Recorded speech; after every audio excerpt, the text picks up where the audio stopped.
전해져 내려오는 이야기입니다. 예수님께서 승천하시고 난 뒤에 제자들이 하나 결정할 일이 있었습니다.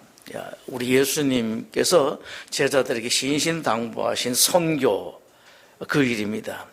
제자들이 각각 담당할 선교지를 결정하는 일이 있었습니다. 누가 어디에서 선교할 것인가, 제비를 뽑았습니다. 차례가 되어서 도마가 제비를 뽑는데 인도로 결정됩니다. 그러나 무슨 이유인지 도마는 다른 곳에는 다 가겠는데 인도만은 못 가겠다고 합니다. 그 도마에게 예수님께서 나타나셔서 말씀하십니다. 도마야, 내가 꼭 인도에 가야겠다. 그러나 도마는 이렇게 대답합니다. 예, 예수님 말씀이라면 다 순종하겠습니다. 그러나 인도만은 못 가겠습니다. 예수님께서 쓸쓸하게 돌아서셨습니다. 그 다음날 도마가 이상한 광경을 목격하게 됩니다. 예수님께서 시장에서 어떤 상인과 거래를 하시는데 그 상인은 인도에서 목수를 구하러 온 사람이었습니다. 이 도마가 가만히 들어보니 자기 이야기를 하는 것입니다. 예수님께서 제안하십니다. 나에게 도마라고 목수일 잘하는 노예가 하나 있는데 그 노예를 팔겠습니다. 얼마 주시겠습니까? 상대방하고 흥정을 합니다. 그래서 가격이 결정됩니다. 상대방이 받아들입니다. 얼마에 거래하기로 하고 계약서를 썼습니다. 그 광경을 보고 도마가 꺾입니다. 예수님이 찾아가서 말합니다. 주님, 제가 잘못했습니다. 순종하겠습니다. 인도에 가겠습니다. 도마가 인도로 팔려갔습니다. 도마는 인도의 왕 곤다포로스를 주인으로 만납니다. 곤다포로스가 도마에게 왕궁을 지으라고 지시합니다. 도마는 설계도를 그려서 왕에게 보여주었습니다. 도마의 설계도에 만족한 인도 왕은 도마가 원하는 대로 왕궁을 지을 기한을 주고 자금도 넉넉하게 지급을 합니다. 상당한 시일이 지난 어느 날 인도 왕에게 이상한 소문이 들립니다. 예루살렘에서 온 도마라는 사람이 돈을 쓰듯이 쓰고 다닌다는 것입니다. 가난한 사람, 고아와 과부와 병든 사람에게 많은 돈을 나눠주고 있다는 소문이었습니다. 왕이 사람들을 시켜서 알아보았습니다. 사실이었습니다. 너무나 화가 난 왕은 도마를 당장 잡아서 죽이려고 감옥 속에 집어넣습니다. 내일이면 도마를 처형하려고 하는 전날 왕의 집안에 변고가 일어났습니다. 왕의 동생이 갑자기 죽은 것입니다. 도마를 처형하는 날이 연기되었습니다. 곤다포로스 왕의 동생은 죽어서 천국에 갑니다. 천국의 천사가 왕의 동생에게 천국을 안내합니다. 그러고 난 뒤에 천사가 왕의 동생에게 말합니다. 마음에 드시는 집이 있으면 선택하십시오. 그러면 거기서 살게 해드리겠습니다. 라고 말하죠. 왕의 동생 눈에 정말 멋진 집이 하나 있었습니다. 저 집에서 살겠습니다. 라고 하니까 천사가 저 집만큼은 안 됩니다. 라고 말하면서 저 집은 인도의 왕 곤다포로스의 집입니다. 왕의 동생은 깜짝 놀랍니다. 그분은 바로 제 형입니다. 그러면은 나를 다시 세상으로 보내주면은 내가 형을 만나서 형에게 부탁해서 제가 그곳에서 살도록 하겠습니다. 천사가 왕의 동생을 세상으로 돌려보내주었습니다. 왕의 동생은 살아나서 형을 만납니다. 자초지종을 이야기를 합니다. 그러자 왕이 깨닫게 됩니다. 눈에 보이는 것이 전부가 아니구나. 그때부터 인도의 왕은 예수님을 믿게 됩니다. 예수님 말씀이 이루어진 것입니다. 예수님께서 승천하시기 전에 이런 말씀을 하셨죠. 오직 성령이 너에게 임하시면 너희가 권능을 받고 예루살렘과 온 유대와 사마리아와 땅끝까지 이르러 내 증인이 되리라. 될 것이다. 내가 여러분들을 그렇게 나의 증인 선교사로 만들 것이라고 말씀을 하셨는데 그 말씀이 그대로 이루어졌습니다. 예수님께서 승천하신 뒤 한 일주일쯤 되었을 때는 오순절이었습니다.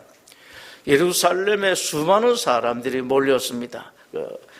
이스라엘에 사는 사람들도 많이 모일 뿐만 아니라 전 세계에 있는 유대인들이 모입니다. 이 예순절에 예수님의 제자들도 모였는데 이번에는 다락방이 아니고 성전 한켠 많은 사람들이 지나가는 그러면서 모든 사람들이 다 볼 수 있는 그런 공개된 장소에서 모였습니다. 그때 제자들에게 희한한 일이 일어납니다. 제자들이 한 번도 배워본 적도 없고 한 번도 가본 적이 없는 전 세계 여러 나라의 외국말을 하기 시작하는 것입니다. 놀란 것은 외국에서 예루살렘으로 순례 온 사람들입니다.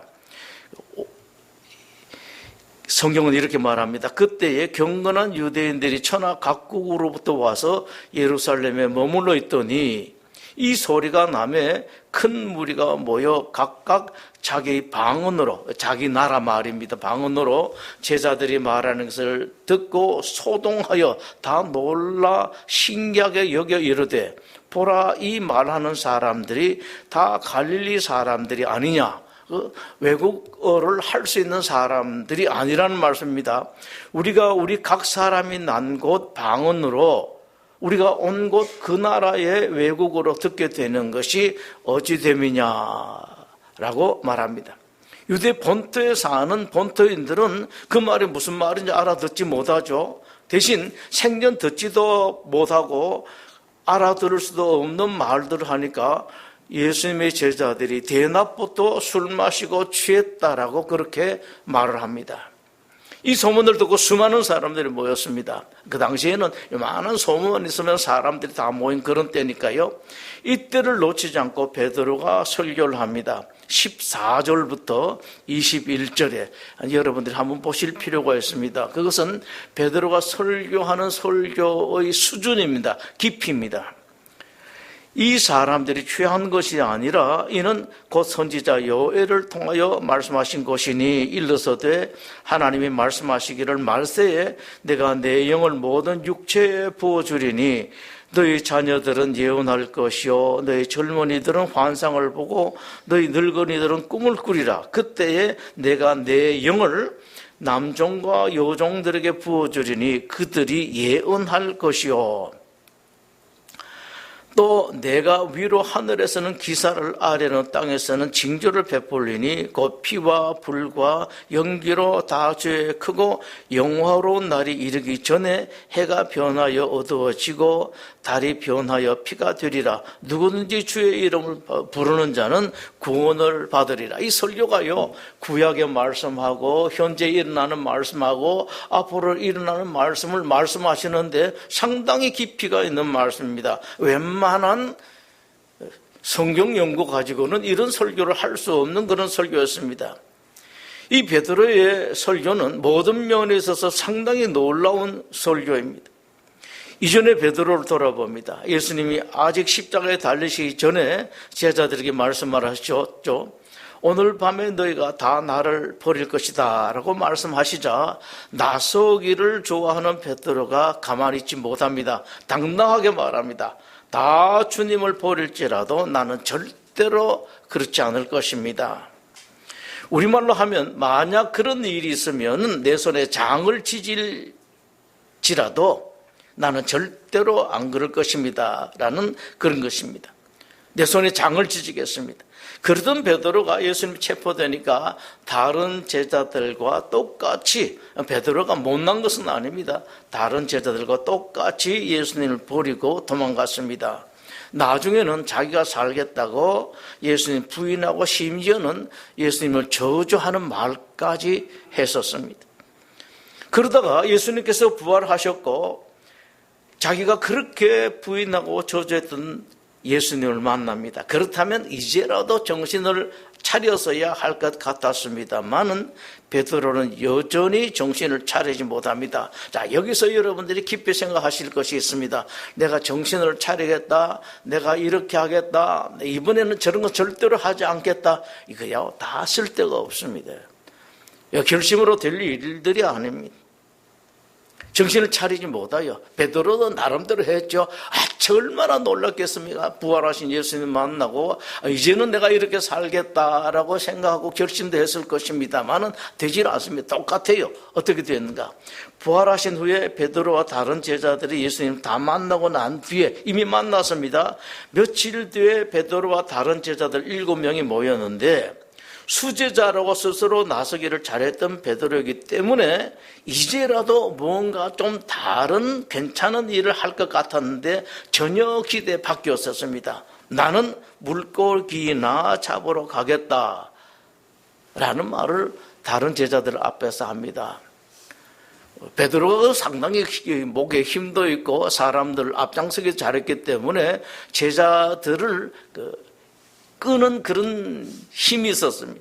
다른 제자들도 우르르 나도 고기나 잡으러 가겠다.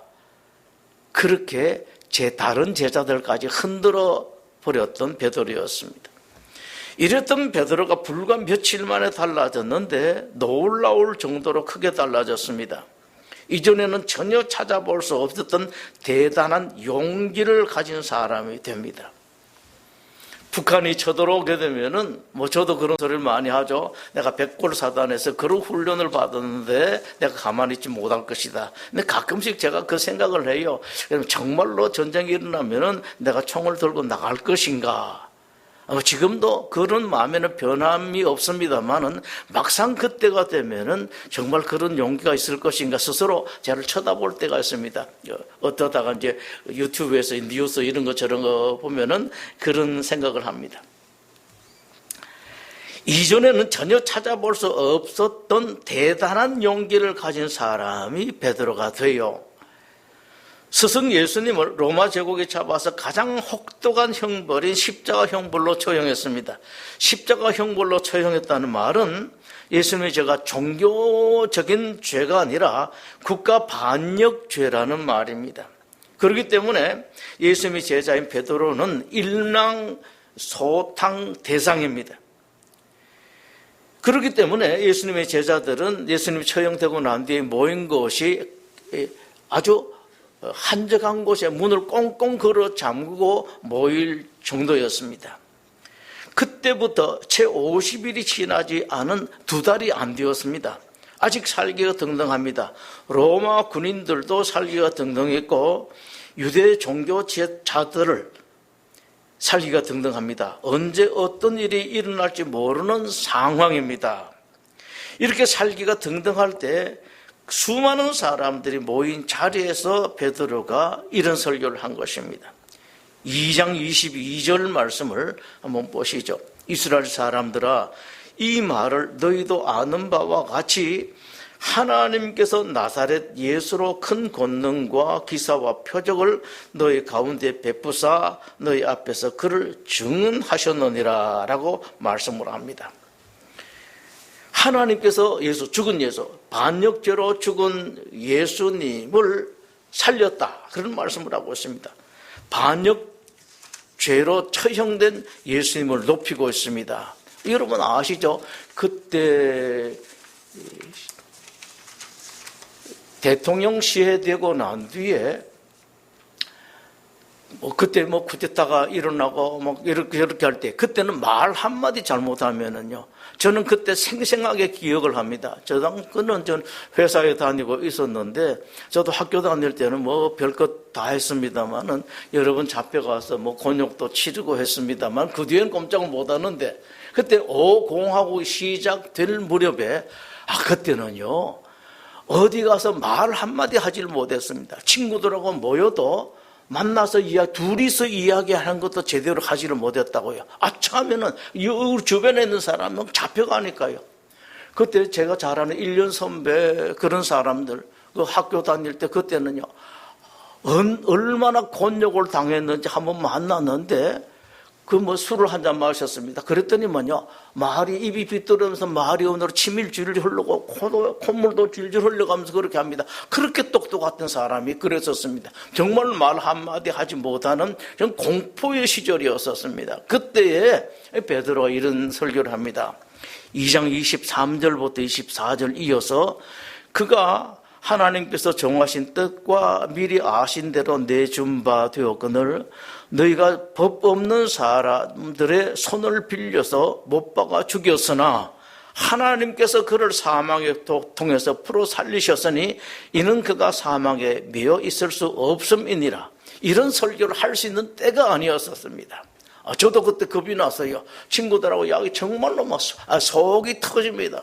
이제는 학생이 아니기 때문에 학교도 보호해 주지를 못하고 언젠가는 한번 잡혀갔을 때 그렇습니다. 잡혀가기 바로 전에 제가 학생처장하고 교수님 한 분이 있는데 이제 둘이서 제가 그 앞에서 신문을 먼저 교수님들한테 신문을 봤는데 이 양반들이요 얼마나 저는 법학과고 제 친구는 신문방송학과인데 그 교수가 신문방송학과 선생이었었습니다. 우리나라 유명한 선생이 나중에 국회의원도 했었습니다.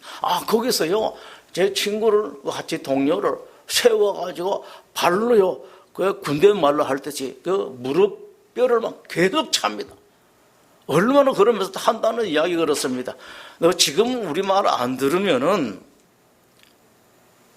학생처장이 있으니까 당장 제적을 시키겠다. 제적당하고 나면은 이 교문을 나서고 나면은 형사들이 지금 바깥에서 12명 기다리는데 너희들 잡아갈 텐데 학교는 이제 학생 신분이 아니기 때문에 보호를 해주지는 못한다. 그러면서 막 몰아붙이는데요. 아이고 저도 겁이 좀 나더라고요. 아무 소리 안 하고 끝났습니다만 그날 저녁에 10월 유신이 발표됐었어요. 10월 유신 11호 말 11.7 그때 있어요. 이제 법이 바뀌고 유정예가 생기고 그랬었습니다. 그럴 때 그런 말 할 수 있는 때가 아니었었습니다. 저도 글을 다 써놓고 이걸 어떻게 취소하느냐 말하는데 글은 제가 썼고요. 담당은 그 친구였었는데 하느냐 마느냐 고민을 한참 하고 있는데 그리고 글 나오는 판을 다 짰습니다. 전부 다 짜놓고 그랬었는데 이걸 어떻게 하느냐 고민하고 있는데 그게 이제 발표되었다라는 겁니다. 그래서 글도 전부 다 원고지를요 전부 다 불태우고 신문사 안에서 불을 다 태웠습니다. 조선일보였었는데 조선일보 애간부였었는데 그래서 불을 다 태우고 그리고 조판해 놓았던 거 요즘하고 달라서 옛날에는 활자를 다 뽑아서 신문을 만들었어요. 그래서 조판을 다 했는데 그 좀 해판을 시켰습니다. 전부 다 혹시라도 이것 때문에 잡히면 안 되니까 다 해판을 시키고 갔었습니다. 이제 그날 저녁에 그게 발표되어 가지고 소위 말하는 비상계엄처럼 그렇게 되었죠. 그런데 지금 베드로는 없습니다. 2장 36절에 이렇게 말씀합니다. 그런즉 이스라엘 온 집은 확실히 알지니 너희가 십자가에 못 박은 이 예수를 하나님이 주와 그리스도가 되게 하셨느니라. 완전히 죽기로 작정한 사람이 아니면은 할 수 없는 설교입니다. 거기다가 유대 종교 지도자들이 예수님을 그리스도 즉 구세주라고 부르는 것을 너무너무 싫어하는데 베드로가 지금 그 소리를 하고 있습니다. 2장 36절이 그것입니다. 그냥 숨어 산 것이 아니라 공개된 장소에서 한 설교입니다. 아까 말씀드렸습니다만은 그 당시에 저 같은 경우에 그랬었습니다. 공개된 장소가 아니라 두 사람이 차를 마시면서도 그런 이야기를 못했습니다. 언제 누가 이걸 듣고 고발할지 모르고 잡혀갈 수가 있기 때문에 그런 수다하게 잡혀갔어요. 곳곳에. 여러분 양희은 씨가 노래 부른 그 유행가 있죠. 새들아 너는 알고 있냐 비야 네가 알고 있냐 이 십속에 있던 자들을 누가 데려갔나 하는 그런 노래가 있죠. 바로 그런 노래 여기저기서 없어져요. 사람들이 없어졌습니다. 그 용기 없던 사람에게 어떻게 이런 용기가 났겠습니까 여러분? 이런 용기는 내가 용기를 내야 되겠다 용감한 사람이 내야 되겠다고 결심한다고 되는 일이 아니에요. 그렇게 되지는 않습니다. 지금이야 그렇죠. 제가 좀 전에 말씀드렸습니다만 전쟁이 나면 나가겠다. 막상 그때에 그런 용기가 정말로 나느냐 안 나느냐가 크게 차이가 나요. 또 하나는 베드로의 권세입니다. 그렇게 설교하자 놀라운 결과가 일어납니다. 지금 그 앞에 몰려있는 사람들이 어떤 사람입니까? 바로 얼마 전에 예수는 십자가에 못 박아 죽일 사람이라고 했던 사람입니다.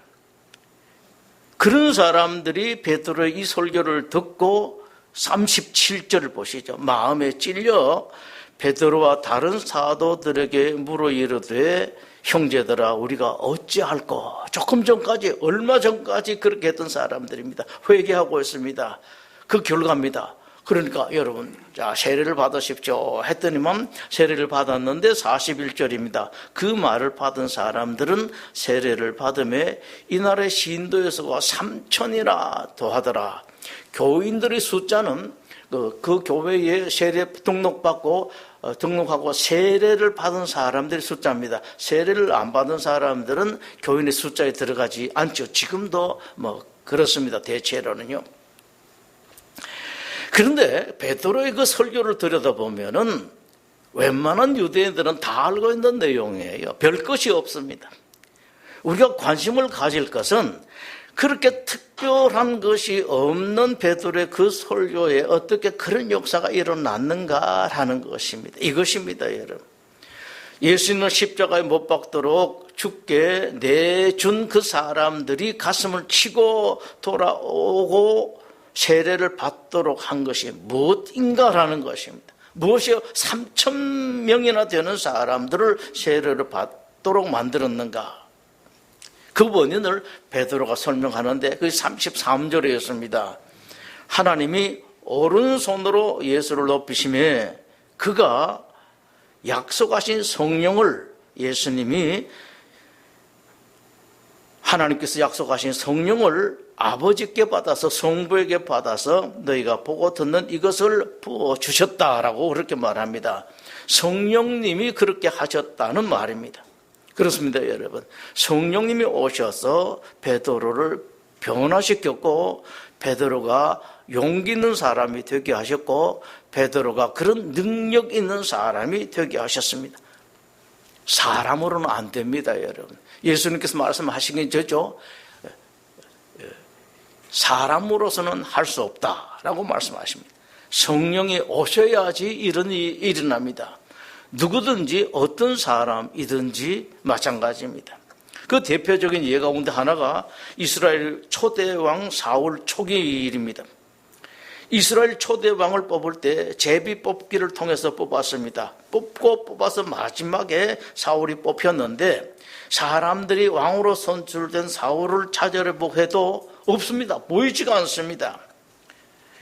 나중에 겨우 찾아냈는데 진보다리 사이에 숨어 있었습니다. 이것은 사울이 겸손 때문에 숨어 있었다기보다는 용기가 없는 것이었습니다. 사람들 앞에 나설 수 있는 용기가 없었습니다.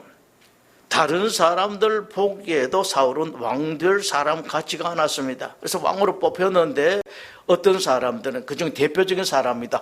아무리 봐도 저 사울은 왕 될 사람이 아니라는 겁니다. 그래서 다른 사람 다 예물을 드릴 때 대표들이 다 예물을 드릴 때 이 대표는 사울에게 예물도 안 드릴 정도였었습니다. 그런데 이런 사울이 어느 날 이스라엘 지방의 한 도시인 길랏 야베서의 적군이 쳐들어왔다는 소식을 듣습니다.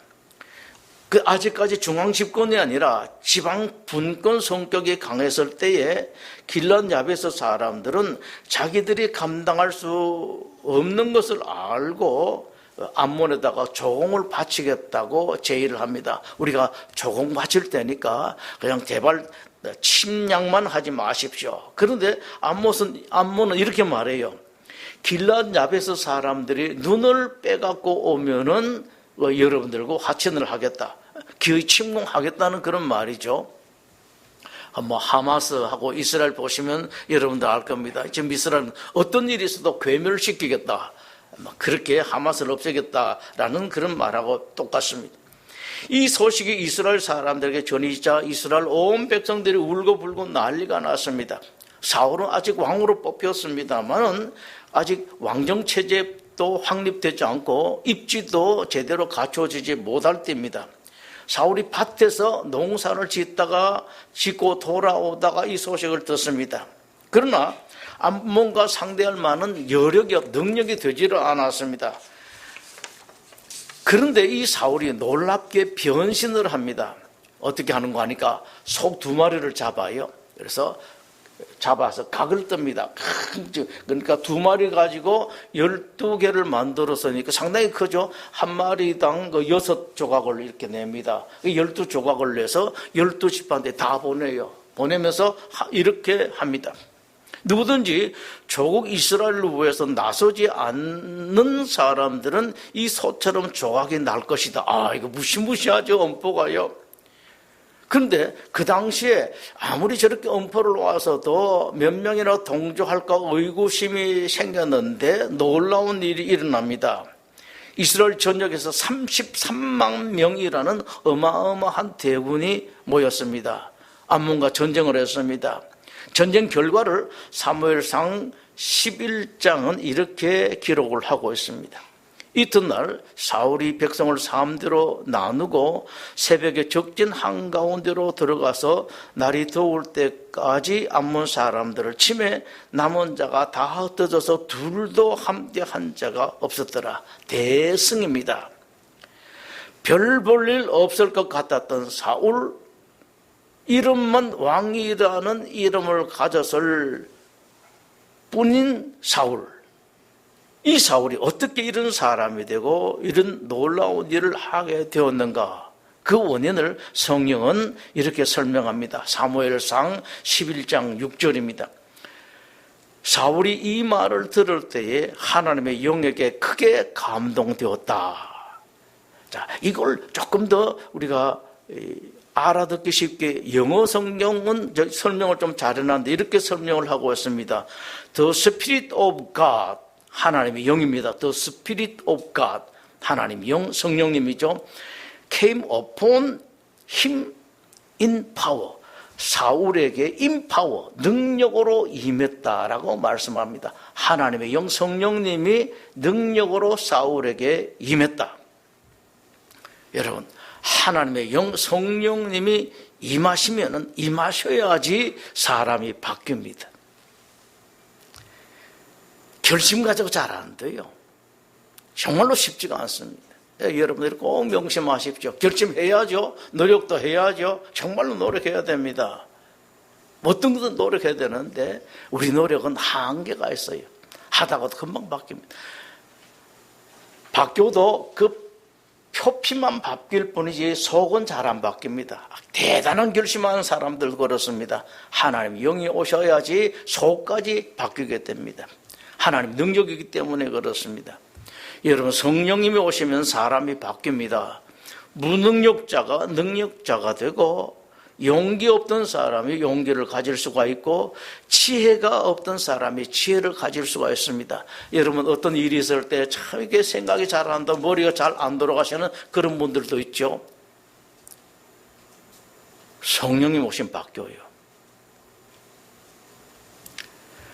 확실하게 아십시오, 여러분. 베드로가 그 놀라운 일을 한 것, 사울이 그렇게 놀라운 사람으로 바뀌고 그 놀라운 일을 한 것은 베드로나 사울이 아니라 베드로에게 오신, 사울에게 오신 성령님, 하나님의 영이 하신 것이었습니다. 이것을 베드로가 자기 입으로 확실하게 말합니다. 사도행전 3장에 이 말씀을 하십니다. 안전병이를 낳았겠죠. 낳은 사람이 베드로와 요한을 붙잡으니 모든 백성이 크게 놀라며 달려나가 솔로몬의 행각이라 불리우는 행각에 모이거늘 사람들이 모였습니다. 베드로가 이것을 보고 백성에게 말하되 이스라엘 사람들아, 이 일을 왜 놀랍게 여기느냐? 우리 개인의 능력과 권능과 경건으로 이 사람을 걷게 한 것처럼 왜 우리를 주목하느냐? 우리가 한 것이 아니라는 말씀입니다. 자기가 한 것이 아니라는 말씀입니다. 자기 능력이 아니라는 그런 말씀이죠. 결심으로 해서 된 일이 아니라는 말씀입니다. 꼭 기억 잘 하십시오, 여러분. 이게 기독교예요. 불교하고 다른 것은, 불교는 마음 수련입니다. 그래서 사람들이 잘 다가오죠. 쉽게 이렇게 하고 무념무상하고 다 속 비웁니다만은, 기독교는 그게 아니에요. 내가 속 비우고 내가 수련하고 내가 작정하고 이렇게 되는 게 아닙니다. 하나님이 영이 오셔서 나를 바꿔주는 것입니다. 그리고 말합니다. 그 이름을 믿음으로, 그 이름이 너희가 보고 아는 이 사람을 성하게 하셨나니 예수로 말미암아 난 믿음이 너희 모든 사람 앞에서 이같이 완전히 낫게 하였느니라. 하나님께서 역사하셨다. 성령님께서 역사하셨다라는 그런 말씀입니다. 성령님이 오시면 놀라운 일이 납니다. 다시 생각을 해봅니다. 사랑이 없던 사람, 이 사랑이요, 제가 주례할 때마다 꼭 이야기를 하는데, 사랑만큼 마음대로 안 돼요. 여러분 다 사랑하고 싶으시죠? 사랑받는 것도 물론 하고 싶습니다만은, 여러분 모두가 다 사랑을 하고 싶으실 텐데, 이 사랑하는 게 마음대로 되지는 않습니다. 정말로 마음대로 안 돼요. 그것만 되면 인류가 바뀌어요. 그렇게 되지는 않습니다. 사랑이 없던 사람에게 사랑이 생기는 것, 이게 성령님이 하십니다. 늘 무언가 불안하고 어둡고 재미가 없던 사람, 그런 사람들 있죠. 그런 사람이 밝고 즐거운 사람으로 됩니다. 세상이 기쁘고 즐거워집니다. 불화를 일으키는 사람이 있습니다. 늘 문제 일으키는 사람이 있고, 다른 사람 마음을 무겁게 하는 사람이 있습니다. 여기 가도 저기 가도 불화, 문제 일으키고 이 사람 저 사람에게 상처를 주던 사람이 성령님이 오시면은 평화의 사람으로 바뀝니다. 참 어려운, 정말로 어려운 일입니다. 누가 다른 사람에게 상처를 주고 싶습니까? 누가 사람들의 불화를 일으키고 싶습니까? 자기도 모르게 그렇게 돼요. 못되고 만나기 싫던 사람, 정말로 만나고 싶지 않은 사람들이 있죠. 여러분들이 있을 거예요. 나 저 사람 정말 안 만나. 아직 성경대로는 사랑은 못 하더라도 만나는 것은 안 하겠다. 그런 사람 있습니다. 사람들마다요. 그런 사람이 성령님이 오시게 되면은 바뀌어요. 만나고 싶은 사람이 됩니다. 사랑하고 싶은 사람이 돼요. 제가 상담을 많이 해요. 요즘은 안 합니다만은, 참 많은 부인들이 자기 남편의 사랑을 받지를 못해서 정말로 안타까워합니다. 아십시오. 암만 잘난 사람이라도 여성들은 남편의 사랑을 받아야, 아무리 대단한 사람이라도 사랑받아야 됩니다.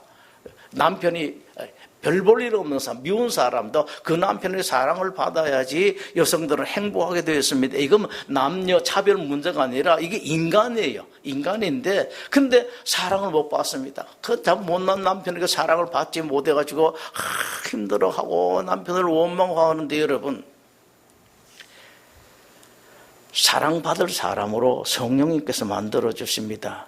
그냥 결심해서 될 일이 아니에요. 물론 결심을 해야 됩니다. 결심하고 애를 쓰는 사람에게 성령님이 오시기 때문에 그렇습니다. 참 많은 사람은 이것 때문에 아빠가, 엄마가 동생은 사랑하는데 나는 사랑 안 한다. 얼마나 가슴 아픈 일인지 아십니까, 여러분?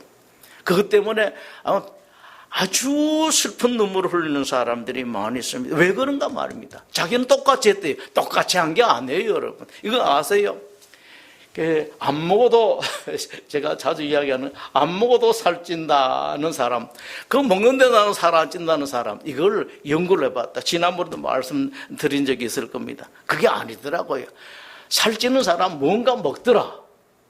살 안 찌는 사람은 먹는 것 같은데 별로 안 먹더라. 이겁니다. 뭔가 있기 때문에 아빠의 사랑을 못 받고 다른 사람의 사랑을 못 받습니다. 다른 사람들이 보면 저 사람은 좋아하는데 나는 안 좋아한다. 교회에서도 이런 일이 있을 수가 있죠. 참 가슴 아픈 일입니다. 그런데 그런 까닭이 다 있다. 그런데 성령님이 오시게 되면은 그게 바뀌어 나가요. 옛날에는 불쌍한 사람을 보면 별별 소리를 다 하면서 도와주지는 못할 망정 쪽박게는 사람들이 있습니다. 사무엘상 25장에 나발 같은 사람이죠. 그런 사람이 성령님이 오시면은 보기만 하면 다른 사람을 도와주려고 그래요. 오늘 우리 집사님 그런 기도도 하셨는데 도와주고 싶습니다. 옛날에는 그저 내 입만 생각하고 몇몇 우리 가족만 생각하게 되는데 성령님 오시면은 그저 보이는 게 불쌍하게 보이고 안 되고 딱하게 이렇게 보여. 자꾸 나눠주고 싶습니다, 여러분. 성령님 오시면 그렇게 됩니다. 2000년 전에 놀라운 일을 하셨던 성령님은 오늘날에도 똑같이 역사하십니다, 여러분. 성령님이 일할 수 있도록 기회를 드리십시오. 성령님 부르시고 성령님을 초청하시고 성령님이 오셔서 일을 하시도록 가슴을 여시고 여러분 가정을 여십시오. 성령님 우리 가정에 오십시오. 여러분들이 무엇보다도 노력해야 할 일이 바로 주님 우리 집에 오십시오. 영으로 우리 집에 오십시오. 틀림없이 바뀝니다. 기도하겠습니다.